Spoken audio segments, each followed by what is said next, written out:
আসসালামাইকুম। Hello viewers, আশা করি সবাই ভালো আছেন।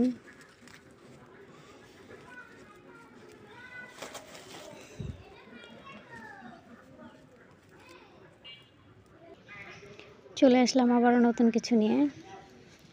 এই যে আমার মাটির চুলাটি দেখুন, এটি হচ্ছে আমি মাটির উপরে তৈরি করেছি। মাটির নিচে যদি করি তাহলে নিচে বালি, সেজন্য সমস্যা থাকে, বালিতে অসুবিধা হয়, বালিতে চুলায় পানি ওঠে আর কি। সেজন্য আমি মাটির উপরে সুন্দর করে ইট দিয়ে, এটা হচ্ছে সিমেন্টের চুলা, এটা বসিয়ে আমি সেট করে নিয়েছি। এবার মাটির চুলায় তো লাকড়ি দিয়েই রান্না করতে হয়, সেজন্য প্রথমে চুলাটা ধরাচ্ছি। আমার চুলায় জাল ধরে গিয়েছে, আগুন খুব ভালোভাবে জ্বলছে। আমি ভাত রান্না করার জন্য এখানে পানি দিয়েছি, হাঁড়িতে পানি বসিয়ে দিয়েছি। পানিটা যখন গরম হয়ে যাবে, ফুটে উঠবে,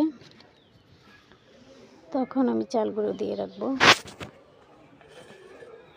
আমি চাল ধুয়ে পানি ঝরিয়ে নিয়েছি। অনেকে হয়তো কমেন্ট করতে পারেন যে চালের অবস্থা এরকম কেন, লাল দেখাচ্ছে কেন। আসলে এটা আমাদের নিজেদের হাতে তৈরি চাল।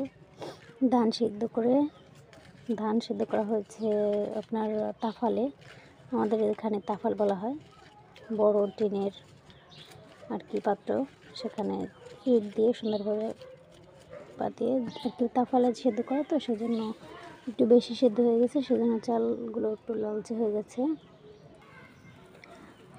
আসলে কেনা চালের ভাতও ভালো লাগে, খারাপ লাগে সেটা নয়, কিন্তু আমার কাছে হাতে তৈরি চালের যে স্বাদ, কেনা চালের সে স্বাদ আমি পাই না, অতটা ভালো লাগে না আমার কাছে।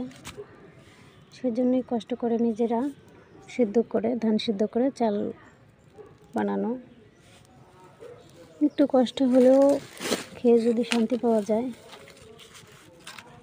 এটা হচ্ছে যার যার অভ্যাস। অনেকে কেনা চালের ভাত ছাড়া খেতে পারে না। যারা খেয়ে আসছে শুরু থেকেই কেনা চালের ভাত, জোড়া কবুতর, মিনিকেটের যে চালগুলো, আসলে এটা মানুষ অভ্যাসের দাস।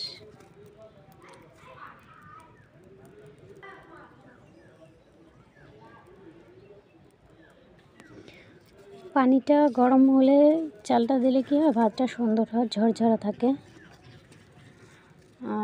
পানির সাথেও দেওয়া যায় চাল, সমস্যা নয়, তবে এভাবে দিলে আমি মনে করি যে ভাতটা